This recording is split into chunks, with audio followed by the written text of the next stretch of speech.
चंदनपुर गांव में एक बहुत बड़ा मेला लगने वाला है। ये मेला 10 साल में एक बार में लगता है, इसीलिए सभी कस्बे वाले बड़े ही बेसब्री से मेले का इंतजार कर रहे थे। और आखिरकार वो दिन आ ही गया जब गांव के सबसे बड़े मैदान में दुकान सजने लगे। लो, अब हम सबका इंतजार खत्म हो गया है, मेले में दुकानें सजनी शुरू हो गई है। मैं तो इस साल मेले से बहुत सारे कपड़े खरीदूंगी। मैं तो सोच रहा हूँ कि इस साल मेले में मैं भी अपनी एक दुकान लगाऊं और पैसे कमाऊं। हाँ, लगा ले। वैसे भी तुझे तो चीजें बेचने में महारत हासिल है। पर एक बात बता, तू किस चीज की दुकान लगाने की सोच रहा है? क्या करूँ यार, पैसे तो ज्यादा है नहीं। सोच रहा हूँ कि कुछ पैसे उधार मिल जाए तो सामान खरीद कर एक छोटी सी दुकान डाल दूं। अरे बुद्धू, सामान क्या बेचेगा ये पूछ रही हूँ। यार मैं सोच रहा हूँ कि बच्चों के खिलौने की दुकान लगा दूं। हाँ, ये भी ठीक है। वैसे भी यहाँ से शहर बहुत दूर है। यहाँ के बच्चों के पास खिलौने के नाम पर मिट्टी के घोड़े के अलावा कुछ भी नहीं है। विनोद अपने चाची से कुछ पैसे उधार लेता है और शहर से खिलौने लेकर मेले में अपनी एक दुकान लगा देता है। मेले का नजारा बेहद खूबसूरत है। बहुत सारी मिठाइयों की दुकानें, खिलौनों की दुकानें, कपड़ों की दुकानें, सर्कस वाले भी मेले में अपनी दुकानें लगाए हुए हैं। आ जाओ बच्चों, खिलौने ले लो। बेहद खूबसूरत खिलौने लेकर आया हूँ शहर से। कम दाम में मजबूत और टिकाऊ खिलौने हैं। अरे वाह, तूने तो सच में खिलौने की दुकान खोल दी। मुझे लगा था कि तू मजाक कर रहा है। नहीं यार, मुझे पैसे कमाने हैं। तुझे तो पता ही है कि घर की क्या हालत है। पापा की तबीयत भी खराब रहने लगी है। अगर मैं अब भी कुछ काम नहीं करूँगा तो घर का बड़ा बेटा होने का मतलब क्या है? अरे वाह, तू तो बड़ी जल्दी अपनी जिम्मेदारी समझ गया। बहुत होशियार है तू। लड़का होना होशियार तो बनना ही पड़ेगा। लड़की होता तो फिर क्या फिक्र होती, किसी से शादी करके उसके घर पे मजे से रह लेता। अच्छा, तुझे क्या लगता है कि हम लड़कियों की जिंदगी इतनी आसान है? जब कभी लड़की बनना पड़ेगा ना, तब पता चलेगा तुझे कि हमारी लाइफ कैसी होती है। अच्छा ठीक है, अब ज्यादा ज्ञान मत दे। मेला घूम और मुझे अपना काम करने दे। बबीता मेला घूमने के लिए चली जाती है और विनोद खिलौने बेचने की कोशिश करने लगता है। आ जाओ भाई, अपने बेटे के लिए खिलौने ले लो। अरे भाई, मेरी तो अब तक शादी नहीं हुई है, मैं क्या करूँगा खिलौने का? शादी नहीं हुई है तो क्या, आजकल में हो जाएगी। वैसे भी आप दोनों की जोड़ी बेहद अच्छी लग रही है। जल्दी ही प्यारे प्यारे बच्चे भी हो जाएंगे। जब बच्चे हो जाएंगे तभी खिलौने लेंगे भैया। अभी से क्या करेंगे खिलौने लेकर? अरे बहन, मेला थोड़ी ना रोज रोज लगने वाला है, अब सीधे 10 साल के बाद लगेगा। और आपको तो पता है कि शहर कितनी दूर है, और बच्चों के लिए अब खिलौने लेने के लिए आप 2 दिन सफर करके शहर जाएंगी तो नहीं। बात तो सही कही है भाईजान आपने। लगता है आपको चीजें बेचने का कोई जादू आता है। मेरा मन बदल दिया आपने। अब कोई प्यारा सा खिलौना दे दीजिए। विनोद उस लड़के को एक अच्छा और मजबूत खिलौना देता है और वो पैसे देकर वहाँ से निकल जाता है। अपनी मीठी बोली और चालाकी से विनोद कुछ दिनों में खिलौने बेचकर अच्छे पैसे कमा लेता है और खुद भी मेला घूमने जाता है। आ जाओ भाइयों, जादूगर आया, जादूगर आया। ऐसा मतारे दिखाऊंगा कि आप सभी का मुंह खुला का खुला रह जाएगा। अच्छा, ऐसा क्या कर सकते हो तुम जो हमने आज तक देखा ही ना हो? मैं किसी भी चीज को गायब करके उसको फिर से वापस ला सकता हूँ। अच्छा, ये तो बात है। क्या तुम मेरे गले की ये सोने की चेन गायब करके दिखा सकते हो? बस इतनी सी बात, मैं तो बहुत बड़ा जादूगर हूँ। ये तो मेरा बाएं हाथ का खेल है। जादूगर अपने जादू से बबीता के गले की चेन गायब कर देता है। ये देखकर बबीता, विनोद और सभी लोग चौंक जाते हैं। बबीता की दी हुई चुनौती की जादुई एक पल में धज्जियां उड़ा देता है। यह देखकर बबीता को थोड़ा बुरा लगता है। गायब तो कर दिया, अब वापस ला कर दिखाओ। जादूगर अपने जादू से बबीता की चेन वापस ला देता है, पर जैसे ही चेन वापस आती है, बबीता किसी को देखने से पहले अपने गले से चेन निकाल देती है और जादूगर पर चोरी का इल्जाम लगाती है। अरे मेरी चेन कहाँ गई? तुम तो उसको वापस लाने वाले थे ना? मुझे तो तुम पर पहले से ही शक था कि तुम एक चोर हो और जादूगर बनने का नाटक कर रहे हो। ऐसा नहीं हो सकता, मेरा जादू कभी नाकाम नहीं हो सकता। मैंने तो जादू से चेन वापस ला दी थी, तुमने ही चेन को छुपाया होगा। ये क्या बकवास है? मेरी चेन है, मैं क्यों चुराऊंगी? देख रहे हो विनोद, इसकी हरकतें, ये पक्का कोई चोर ही है। क्या सचमुच तुम्हारे पास तुम्हारी चेन नहीं है? अरे मैं तुमसे क्यों झूठ बोलूंगी भला, और तुम इस चोर की वजह से मुझ पर शक कर रहे हो? मैं चाहूँ तो पूरे मेले को सोने का मेला बना सकता हूँ। मुझे तुम्हारी इस चेन की क्या जरूरत है? बड़ी बड़ी बातें तो सब कर लेते हैं, पर काम नहीं कर पाते हैं। चुपचाप मेरे सोने की चेन वापस करो, नहीं तो मैं पुलिस में तुम्हारी कंप्लेन कर दूंगी। तुमने एक कलाकार की बेइज्जती की है, अब देखो मैं क्या क्या कर सकता हूँ। अब जादूगर अपने सारे जादू का इस्तेमाल करके पूरे मेले को सोने का मेला बना देता है। सभी खाने पीने की चीजें, कपड़े, जूते, चप्पल, खिलौने, सब कुछ सोने का बन जाता है। देखा मेरा कमाल? मैंने कहा था ना कि मैं चोर नहीं हूँ। और अब देखना, यहाँ आए सब लोग चोर कैसे बन जाते हैं। सोने की चीज़ों को देखकर लोगों के मन में लालच आ जाता है और लोग मेले में सोने की चीज़ें की लूटपाट करना शुरू कर देते हैं। मेले में अफरा तफरी मच जाती है, लोग एक दूसरे को धक्का देने लगते हैं। जिसके हाथ जो लग रहा है वो उसको उठाकर यहाँ से वहाँ भागने लगता है। अरे ये क्या हो गया? ये तो किसी बॉम्ब ब्लास्ट से भी भयानक नजारा है। ये तुमने क्या कर दिया? मैंने तो बस वही किया जो तुमने मुझे करने के लिए कहा। तुमने मुझ पर चोरी का झूठा इल्जाम लगाया, इसीलिए ये सब कुछ हो रहा है। अब भुगतो इसको। बबीता को अपनी गलती का एहसास हो जाता है। वो जादूगर से माफी मांगती है और उसे सब कुछ पहले जैसा ही करने के लिए कहती है। मुझे माफ कर दो जादूगर जी, मेरी चेन मेरे ही पास है। आपने मेरी चेन गायब की और लोगों ने तालियां बजाई, इससे मेरा ईगो हर्ट हो गया, इसलिए मैंने आपको बदनाम करने के लिए आप पर झूठा इल्जाम लगाया। क्या तुम बेवकूफ हो गई हो? अपने ईगो के चलते तुमने इतना बड़ा ड्रामा कर दिया। अब देख रही हो ना, पूरे मेले का तुम्हारे वजह से क्या हाल हो गया है। तुम अभी छोटी बच्ची हो मेरे सामने, इसीलिए मैं तुम्हारी ये गलती माफ कर देता हूँ। अब जादूगर अपने जादू से फिर से सभी चीजों को वापस पुराने हाल में ला देता है, जिससे सभी लोग कंफ्यूज हो जाते हैं, क्योंकि उन्होंने जो भी सोने की चीजें चुराई थी वो अब नॉर्मल हो चुकी थी। वो सभी लोग अपनी अपनी चुराई हुई चीजें वापस वही रख देते हैं जहाँ से उन्होंने उठाई थी।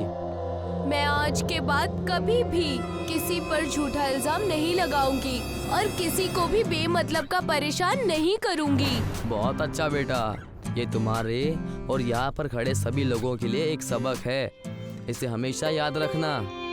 उसके बाद वहाँ से जादूगर चला जाता है और मेले में आए लोग फिर से मजे में मेला घूमने लगते हैं। विनोद भी अपने खिलौने की दुकान पर जाकर खिलौना बेचने लगता है। उधमपुर गांव में दो जाति के लोग रहते हैं। एक है ऊंची जाति के रईस लोग और दूसरे हैं निचली जाति के गरीब लोग। ऊंची जाति के रईस लोग हमेशा अपने गांव के निचली जाति के लोगों को भला बुरा सुनाते थे।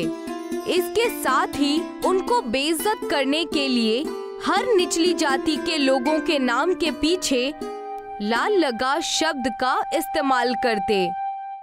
एक दिन एक निचली जाति का लड़का सोहन ऊंची जाति के लोगों के ऑफिस में नौकरी की तलाश में आता है।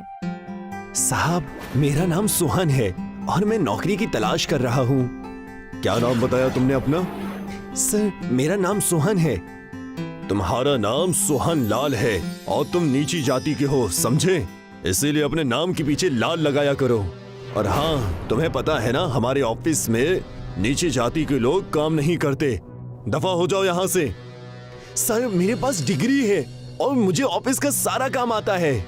तुम्हारे पास डिग्री हो या सोने के बिस्किट, मुझे उससे क्या लेना देना। और हाँ, हो तो तुम निचली जाति के गवार ही ना। इस तरह से अपनी बेइज्जती होते देख सोहन चुपचाप ऑफिस से चला जाता है। सोहन एक पढ़ा लिखा और होशियार लड़का है। कोई भी रईस लोग उसे अपने ऑफिस में काम नहीं दे रहे थे। आज ऑफिस में हुई बेइज्जती की वजह से सोहन रोने लगता है। उसे रोता हुआ देख एक निचली जाति का लड़का सुनील उसके पास आता है। क्या हुआ भाई, रो क्यों रहे हो? भाई, मुझे कोई नौकरी नहीं मिल रही। अच्छा, तो ये बात है। तुम्हें पता नहीं, हम नीची जाति लोगों के लिए कोई काम है ही नहीं। पर मैं कोई अनपढ़ गवार नहीं हूँ, पढ़ा लिखा हूँ और मेरे पास तो डिग्री भी है।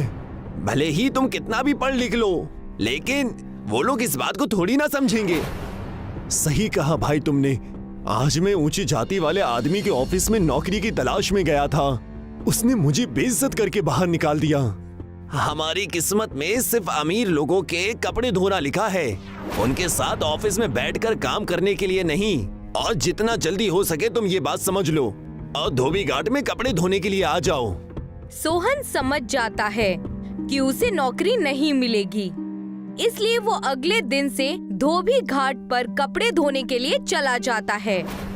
नीची जाति के सभी लोग दिन भर मेहनत करके धोबी घाट पर रईस लोगों के कपड़े धुलकर अपनी रोजी रोटी चलाया करते हैं।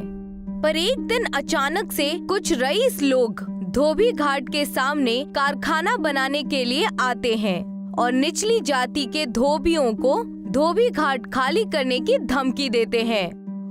हम लोग यहाँ सामने मैदान में बड़ा कारखाना खोल रहे हैं, तुम सभी लोग ये धोबी घाट छोड़कर यहाँ से कहीं और चले जाओ। पर ये धोबी घाट तो हमारी है, अगर हम इसे छोड़ देंगे तो खाएंगे पिएंगे क्या? तुम वही हो ना जो कुछ दिन पहले मेरे ऑफिस में काम मांगने के लिए आया था? हाँ, मैं वही हूँ जिसे पढ़ा लिखा और डिग्री होने के बावजूद भी आपने काम पर नहीं रखा। बहुत जुबान चल रही है तेरी, भूल गया तू निचली जाति का है। कैसे भूल सकता हूँ साहब, इसी वजह से तो काबिल होने के बावजूद भी मैं यहाँ धोबी घाट में कपड़े धो रहा हूँ और आप बिना डिग्री के भी ऑफिस में कुर्सी में बैठकर बिना मेहनत किए तनख्वाह ले रहे हैं। बदतमीज, तुझे तो मैं बाद में देख लूंगा। अगर तुम लोगों ने आज के आज धोबी घाट खाली नहीं किया तो तुम लोगों को गांव से निकलवा दूंगा।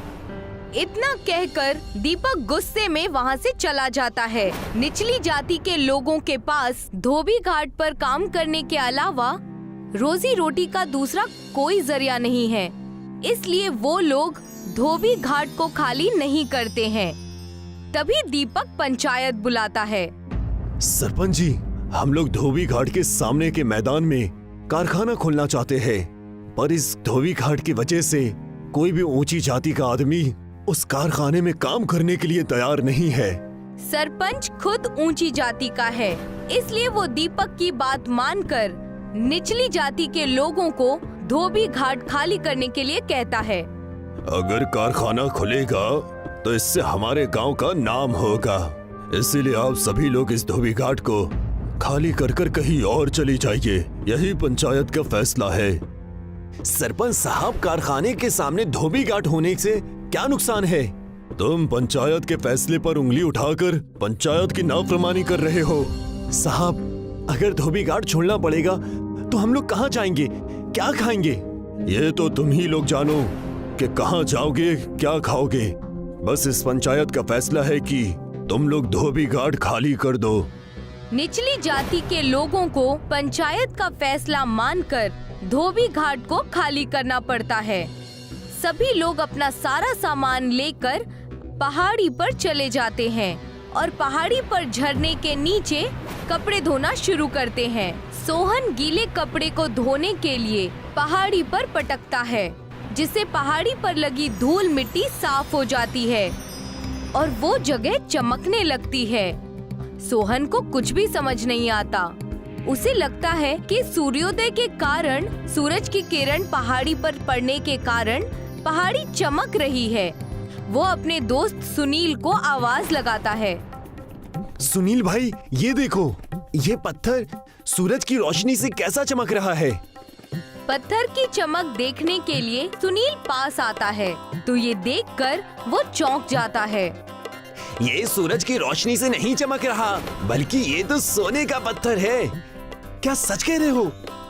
मैंने कई साल पहले एक सुनार के साथ काम किया था। सोने की चमक को मैं अच्छी तरह से पहचानता हूँ।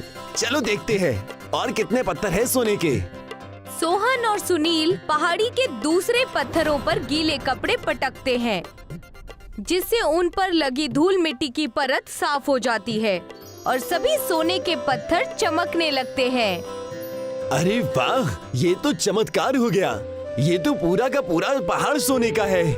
हाँ, इस सोने को बेचकर हम लोग अपने लिए पक्के मकान बना सकते हैं और खुद के लिए एक कारखाना भी खोल सकते हैं। सभी निचली जाति के लोग पहाड़ से कुछ सोना लेकर उसे शहर में ले जाकर बेचते हैं और उससे मिले पैसों से अपने लिए पक्के मकान बनवाते हैं। सुनील और सोहन सोने बेचकर मिले पैसों से अपना एक नया कारखाना खोल देते हैं। दूसरी तरफ दीपक और बाकी रईस लोगों का कारखाना काफी नुकसान की वजह से बंद हो जाता है और जब उन्हें सोने के धोबी घाट का पता चलता है तो सभी रईस सोना लेने के लिए पहाड़ी पर आते हैं। दीपक निचली जाति के लोगों से छिपकर अपनी जेब भर लेता है, पर उसे ऐसा करते हुए सुनील देख लेता है। चोर चोर! सुनील की आवाज से सभी निचली जाति के लोग दीपक को मारने के लिए इकट्ठे हो जाते हैं, पर तभी सोहन बीच में आ जाता है। ऐसा क्या हुआ साहब जी जो आपको चोरी करने की नौबत आ पड़ी? मैं चोर नहीं हूँ। हमारा नुकसान होने की वजह से हमारा कारखाना बंद हो चुका है और हमारा सारा पैसा बर्बाद हो गया। हम सब लोगों के घर बिकने वाले हैं। आप फिक्र मत कीजिए, आप हमारे कारखाने में नौकरी कर सकते हैं। मुझे माफ कर दो, मैंने अपने ऑफिस में तुम्हारी बहुत बेइज्जती की थी। कोई बात नहीं, मैं उस बात को भूल गया हूँ। सोहन दीपक और बाकी सभी रईस लोगों को माफ कर देता है और सभी रईस लोगों को अपने कारखाने में नौकरी दे देता है और सभी निचली जाति और ऊंची जाति के लोग मिलजुल कर खुशी खुशी साथ में रहने लगते हैं।